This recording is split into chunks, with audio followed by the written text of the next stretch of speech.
At yun nga mga abel, no? Dito na tayo mga abel ng pagkukondisyon sa ibon natin sa Babuyan Island. Ng ibon natin na si 6'5 mga abel. So as of now, nakano pa rin tayo. Kahapon, di ba, sabi ko nga sa iyo, naka-prebiotic tayo.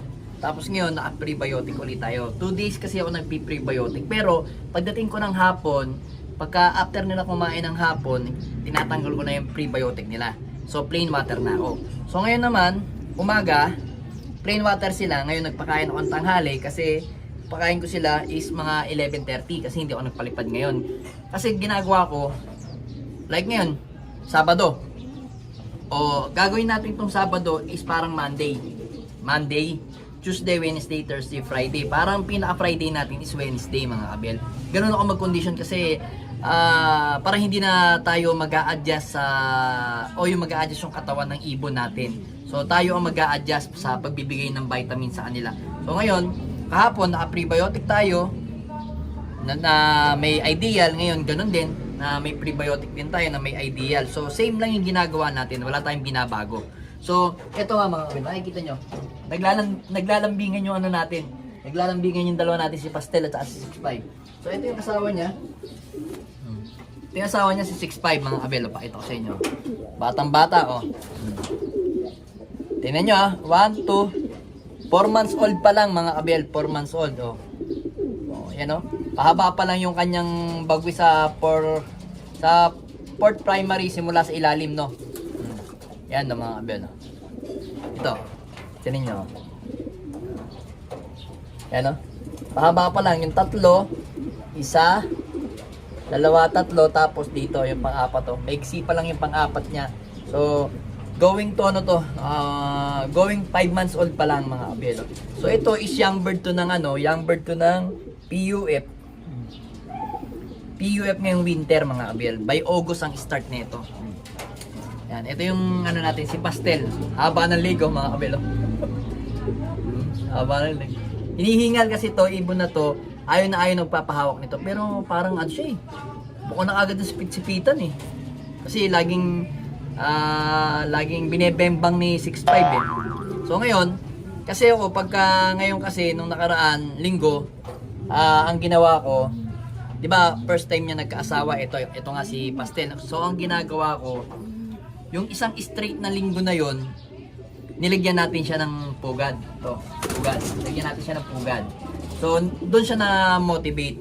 So, ngayon, simula nung Wednesday, Thursday, Friday, hanggang kaninang umaga, hindi ako nagbigay sa kanya ng pugad. Ngayon lang uli ako naglagay sa kanya ng pugad yan, mga kabel. Ito yung ibon, no? Kita nyo. Bangkain na ibon, no? Bangkain. Gandang ibon nito, mga kabel. So, hanapin ko lang yung kapatid nito. Asan yung kapatid nito? May kapatid to, maganda rin eh. Hanapin ko lang mga kabel. Asan ba yun? Wala dito eh. Hindi naman to eh. Asan na yun? Asan na yun? Wala dito. Hindi makita. Ay, ito. So, ito mga kabel. Hinanap ko lang. So, ito. Ito yung kapatid niya. Ayan o. Pansinin nyo. 3 months old. Kaya mas malandi yung isa. Same silang hen. Same hen yung inilabas nung So, based dun sa breeding ko na same Pastel, same na hen lagi ang inilalabas mga kabel. Like ngayon, yung second class, hen na naman. Pero, pag kinross ko si Pastel sa ibang hen, yun, nagpapalabas siya ng kagaya niya no, ni Pula. Tsaka ito, kagaya nito. Ito. Pansinin nyo, yan o. Yan. Pastel yan. Ang laking ibon, no? So, ito nga yung isang pastel natin. Pastel, cross pastel. Yan o. Haba rin ng liig. Pero, batang-bata. Ayan o. 3 months old dito, going 4 months old pa lang. So, ito mga kabel. Hawakan natin si 6'5", no? Ika-arga natin sa Babuyan Island. So yun mga kabel kumpleto na yung ngipin ko wala na kayong makikitang butas. Yan. So ito mga kabel yan, pansinin nyo. Ibon. Ayan yung pakpak na ibon natin. Yan. Sana lang hari nawa at hindi bumagsak yung o malaglag yung isa sa, di ba, dalawa na lang to, first at saka second primary, sana wag siyang malaglag. Tapusin niya muna yung karera bago siya natin bunutan o mabunot tong bagwis niya mga kabelo yan. Dalawa, 1 and 2, first at saka second oh. So ito yung kondisyon ng ibon natin na si 6'5". Direktang anak ni Miss Peter, then na-cross kay Mr. David yan. So kapatid nito is super set winner natin ng PUF last South. Then kapatid din nito si pangalan nito, yung contender natin sa Calbayog, yung sa BBC, yung hindi nakauwi mga abel. Bale lahat ng naging kapatid nito, bale tatlong clutch to eh. Pangatlo to eh. Mapakina isa, dalawa. Pang-apat na clutch to, mga abel. Pero pinasiter natin para hindi pagod yung magulang. So ito, pinasiter natin to yung siya sa ibang ibon. So ngayon, yung tatlong anak nito o tatlong kapatid nito, lahat mga nag-perform o maganda yung performance. Yung isa super set, yung isa lang nadali lang sa Calbayog, pero clock pa rin ng Matnog, pan 36 overall sa 14,000 na kalaban sa BBC, kaso hindi nga na pinalit sa Calbayog. Ibig sabihin lumalaban yung ibon natin. So ito naman, siya naman yung nagpapakitang gilas. So yung isang kapatid niya nawala sa Tagodin. Then yung isa pang hen na live o sa PUF, nawala yun sa Naga mga abel. Nadali siguro yun. Uwi to uwi yun eh. Nadali yun sigurado. Healthy ganito itsura. So ito, yan kita nyo mga abel. Pansinin nyo yung mga mata. O, yan ha. Palinawin natin. Ayan o. Ito nyo. Ganda ng mga pearl eye. O. Gusto mga nagsasabi, pag pearl eye daw, magaling lang daw sa South. Pero hindi naman. Depende sa siguro sa genes ng ibon. Kasi yung mga eye sign kasi given na yan sa mga ibon. Talagang merong chestnut eye, may pula, may yellow, may pearl eye, parang ganito. Meron pang yung green eye. Pero hindi ako masyado so sumisikat ngayon yung Arden sa bentahan. So hindi ako fanatic ng Arden mga abel. So hindi ako masyado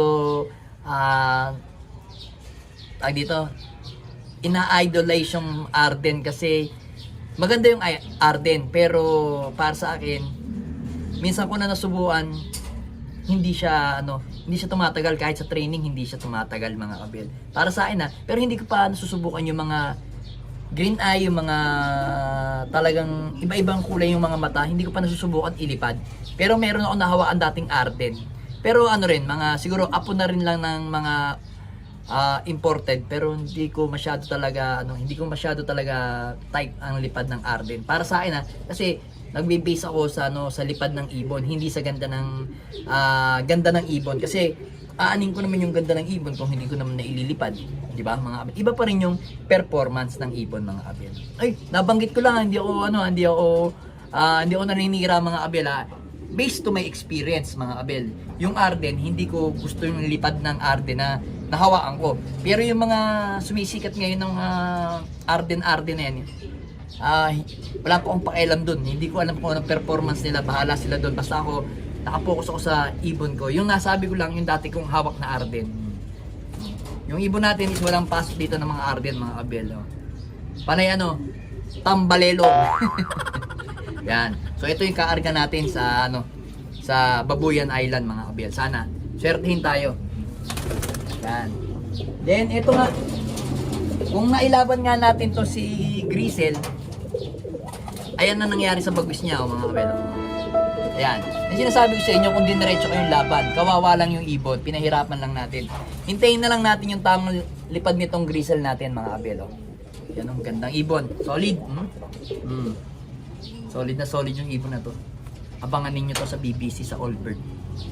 Ilalaban natin yan mga kabel. Tingnan natin kung hanggang saan naabutin ito. Kasi mga kapatid nito, mga nag-overall. Tingnan natin kung kaya natin siyang patupusin sa arera. Syempre, hindi ko naman masasabi kung kaya ko siyang ipa-overall. Ibig sabihin, ililipad ko lang siya, susubukan ko siya. Yan, pinasubok sa atin ni paring ni Bro CJ, ni Christian Agor ng Nasugbu, Batangas. Yan. Nagtiwala sa atin. Subukan daw natin para makita niya daw kung uubra sa mga taga BBC dito sa BBC Main ng Pampanga. Yung ibon niya. Yan, mga kapil. Ano to? Luis Vandenbroek. Oh, direkta to ha. Yung mga magulang nito ha. Pero ito, direkta to kay kay Christian Agor, yan oh. Pahanapan niyo na naman ako ng picture ni Luis Chu eh. Kailangan pa ba 'yon? Yung papatunayan ko na binili kay Luis Chu, hindi na. Mga bloodline ng ibon ko, no peds line.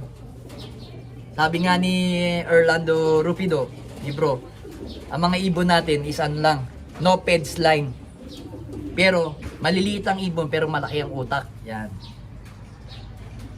So sana swertein tayo sa paparting na babuyan at saka dito sa ibon na to, mga kabiyel. Alright. Aray mo!